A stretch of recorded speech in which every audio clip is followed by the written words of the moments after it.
You got to stay on. They have quality depth at every position. They've got size.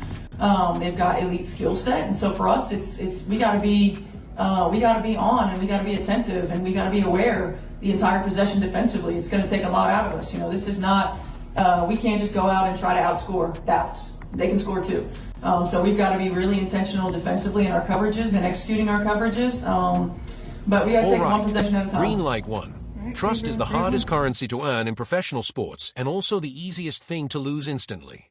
Had you believed the Indiana Fever losing their home opener to a 10-win team was the lowest moment of the weekend, you clearly did not watch the post-game press conference where head coach Stephanie White spoke into a live microphone from a podium on national television and is now going massively viral across every social media platform online in a wave of digital chaos today now. That moment is now being called one of the most absurd, mathematically illiterate, and deeply concerning coaching statements in modern WNBA history ever officially recorded. And the worst part came moments later when her own franchise superstar sat in the same chair and completely contradicted her. You are watching WNBA Pro, and today the comment section feels like a digital graveyard. The fans are furious. The rebellion is fully funded, and we are set to expose exactly why millions of Caitlin Clark fans are refusing to accept the excuses coming out of the Indiana Fever organization right now. We are going to review the exact quotes here. We are going to acknowledge the actual statistics, but then we are going to dive straight into the terrifying psychological reality of a head coach who has completely lost the plot and a front office that is desperately trying to hide an injury. Let's begin with the viral quote that broke the internet because the context of her statement feels absolutely horrifying now. Started off a little slow, I think, just the anxiety of the first game, trying to work through that. But overall, I felt good, felt fast out there. Felt like I was literally a couple buckets away from putting together a really, really good game and helping us win. But our offense is obviously not the issue. We're perfectly fine on offense, and there's still so many things we can do better on that end of the floor. But the Indiana Fever just suffered an overtime thriller against the Dallas Wings, surrendering 107 points inside their home building. Your big three, Caitlin Clark, Kelsey Mitchell, and Aaliyah Boston, combined for 73 points. They delivered a masterpiece offensively. And when the media asked head coach Stephanie White about the challenge of facing the Dallas Wings, this is exactly what she said on live television tonight now.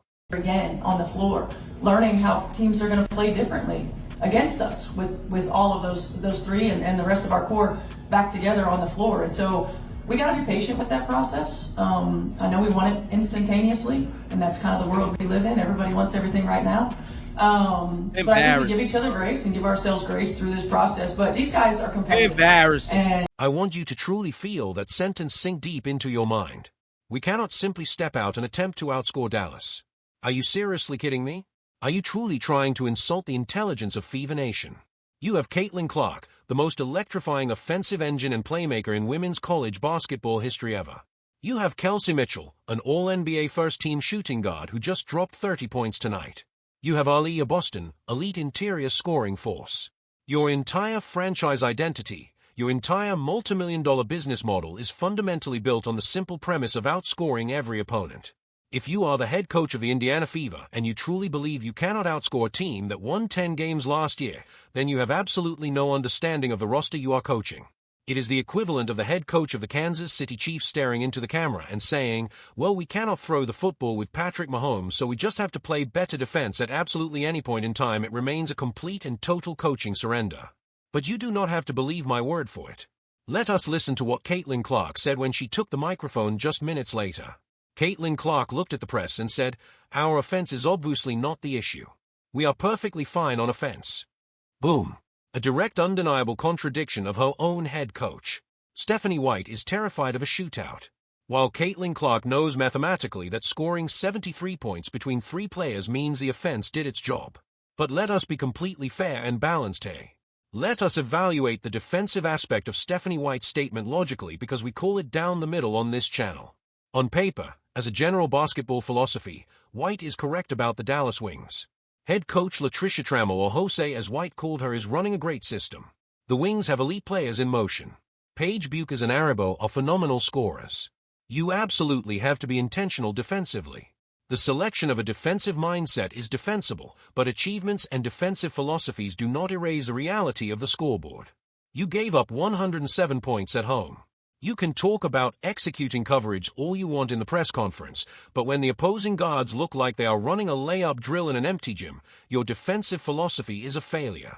And instead of taking accountability for that failure, Stephanie White completely deflected the blame again. A player-led team going into the season, especially with championship aspirations. It's really important. I mean, they're our big three, and continuing to challenge them to take ownership of that. And that's not just on the floor. It's off the floor. It's in the locker room. It's when things aren't going your way. It's when things are going your way. It's holding each other accountable and the team accountable. It's lifting each other up and the team up. Listen closely to how Stephanie White responds to a question about roster chemistry and timing now. Instead of taking ownership, she said, "We know there is going to be a growth process ahead. We have to be patient with that process. I know we want it instantly, and that is the world we live in, but I think we give each other grace right now." Grace. She is asking for grace. Let me explain why this matters and why the fans are absolutely furious about that specific word. You do not get to ask for grace when your organization is charging $97 for opening night tickets. You do not get to ask for grace when your fans are traveling thousands of miles, booking hotels, and spending their hard-earned money to watch a professional basketball product.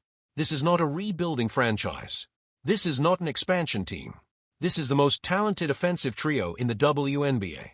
When you ask for patience and grace after giving up 107 points to a lottery team, you are telling the fan base that you are not prepared to win right now. And the fans are seeing right through it. The comment section under this press conference is a digital graveyard. Fans are writing things like Stephanie White is so full of it. Zero accountability. They are writing you cannot outscore teams, hand in your clipboard immediately. The Indiana Fever organization completely failed to read the room. They think they can pacify a highly educated, deeply passionate fan base with generic coaching cliches about growth processes, but the fans are wide awake. And the deflection did not stop there. Stephanie White actually tried to push the blame onto the players themselves. Shot the ball incredibly well. Really, the only quarter we put together was the third. I guess in the fourth we were fouling. So, but figured it out a little bit there in the third. We just got to be able to do that a little more consistently. But it was a great test. It was a great game. Our locker room was positive afterwards. So we're not going to hang our heads. We're going to move forward. A lot to be proud of, and a lot to learn from too. So it's only one of 44. We got a long ways to go. A reporter questioned Stephanie White about demanding Caitlin Clark, Kelsey Mitchell, and Aliyah Boston to be the leaders of the team. Stephanie White replied by stating she is persisting to challenge them to take ownership of that, and that is not just on the floor. It is off the floor. It is in the locker room. It is when things are not going your way. She even said that Kelsey Mitchell is just now emerging into her own and that this is absolute undeniable coaching malpractice. You are the head coach.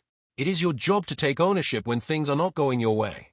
When you lose a home opener, you do not sit at the podium and talk about demanding your players to lead the locker room.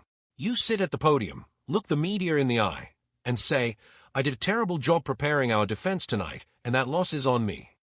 But Stephanie White refuses to do that. She deflects to the referees. She deflects to the growth process.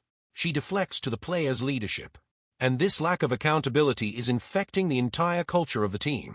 Let us go back to Caitlin Clark's interview for a terrifying psychological reality check. A question about the injury report when he downgraded to out. Can you give us an update there? Yeah, I think the biggest thing is we want her to be 100% when she's out there. We don't want her to be hesitant. We want to be, this is just overly cautious to make sure that we're not putting her in any position to regress. Mm-hmm.